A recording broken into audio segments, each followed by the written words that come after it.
Okay, today we are unpacking a story that is just epic. It's framed as a prophecy, one that draws a line all the way from ancient Egypt right into the heart of American history and brings us to a very modern call for justice. You've got fire, you've got resilience, you've got this idea of restoration. Let's get into it and trace this path together. So, this one line, this is the heart of the whole thing. The entire story really hangs on this single, dramatic sentence. It just sets this incredible tone, right? You've got struggle, for sure, but also destiny and this promise of rebirth. It talks about royalty in chains, gods covered in soot, and an eventual return. A powerful idea. And that leads us to the big question the source material is asking us to consider. What if this isn't just a story? What if it's actually unfolding right now?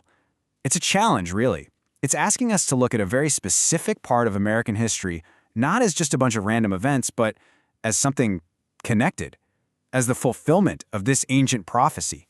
So let's start digging in and see where this path leads. So where does this story actually begin? You'd think ancient Egypt, right?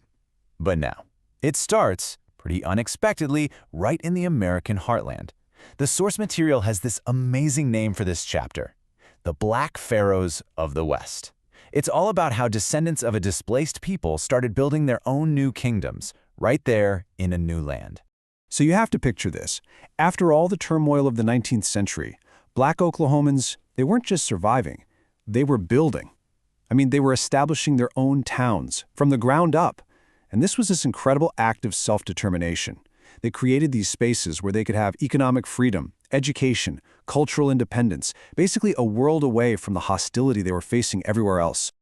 And here's something that's really key to understand. The famous Black Wall Street? It wasn't some isolated miracle. It was the anchor for what the source calls the Restoration Corridor. Think of it like a whole ecosystem of Black communities that were all connected. You had the busy city hub of Greenwood, but you also had rural spots like Buford Colony. And they were all linked by family, by business, by faith. It was a network. But just like that opening prophecy warned us, that rise was going to be met with fire. This next chapter is where things take a dark turn. It's about the violent destruction of these incredible communities, what the source calls, so poetically, a pyramid made of smoke. 35. Just let that number sink in. 35 city blocks. That's the Greenwood district, the very heart of Black Wall Street, just burned to the ground in the 1921 Tulsa race massacre. We're talking about homes, libraries, hotels, clinics, hundreds of businesses, all of it, gone, turned to ash in just a matter of hours. Okay. And this is a really critical point the source makes.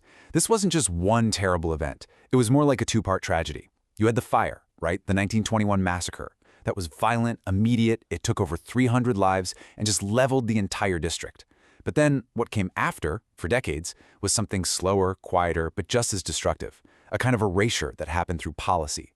The source even calls it the second destruction. And this timeline, man, it just lays it all out so clearly. You see this prolonged attack. First, the massacre happens in 21.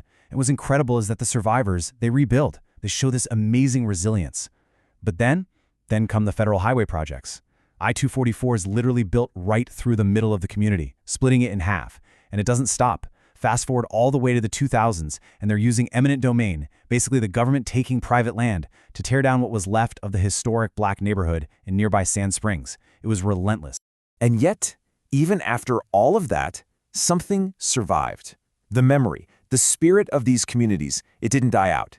And the source has this beautiful term for the people and the places that carried this legacy forward. It calls them the ember-bearers, the ones who held on to the last glowing pieces of their history.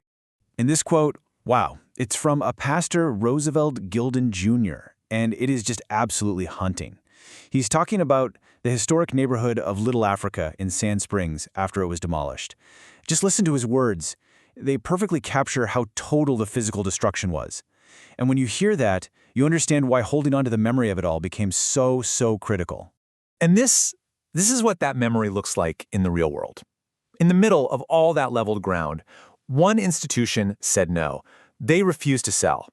Centennial Baptist Church. It's still standing today, the last physical piece of evidence that a whole community was once there before it was wiped off the map. A sigil against forgetting, as the source calls it. I love it. Okay, so you've got these embers. How do you turn that back into a flame? That brings us to the final act of this story. Because out of all those ashes, a very modern, very practical proposal for justice is starting to take shape. And it's all framed as the fulfillment of that original prophecy, the promise of a return. Now, the key word here, the core idea, is restoration. And the source is very, very specific about what this means. This is not about vengeance. It's not even about just writing a check. It's a whole framework. It's about accepting responsibility for what happened and then building real, lasting ways to actually repair the damage. So how would it work? Well, the proposal stands on three main pillars.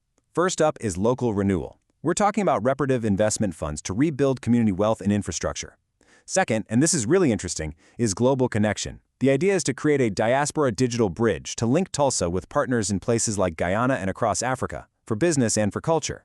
And finally, the third pillar, self-governance. This means new laws to give these communities real actual control over their own economic futures. And yeah, as you can probably tell, this is not a small idea. We're talking about a massive partnership. To make this work, you'd need the city of Tulsa, the state of Oklahoma, the U.S. federal government, and even international partners, like the government of Guyana, all on board and working together with the global diaspora network. It's a huge undertaking. But here's the thing. To stop this from being just some big, ambitious dream, the proposal actually lays out some very clear, immediate first steps. It's a real plan. Sign an official agreement to get things started, create a task force with all those partners, get pilot projects up and running within 6 to 12 months. It's all about taking that big vision and making it real step by step. And I think this is so brilliant because this is where the modern plan circles all the way back to that ancient prophecy. Remember that line about a new power that hums? Well, this is it. It's not some mystical force. It's the very real hum of digital commerce, of code. It's the rhythm of cultural exchange, and it's the resistance you see in the fight for self-governance. It's tangible.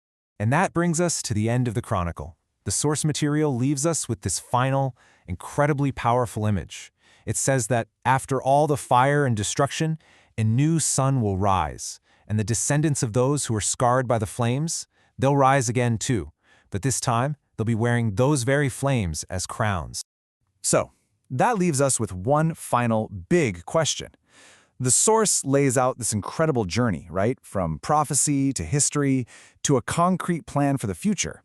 But whether that plan actually becomes a reality, whether this whole story actually ends in restoration, well, that's the chapter that's being written right now.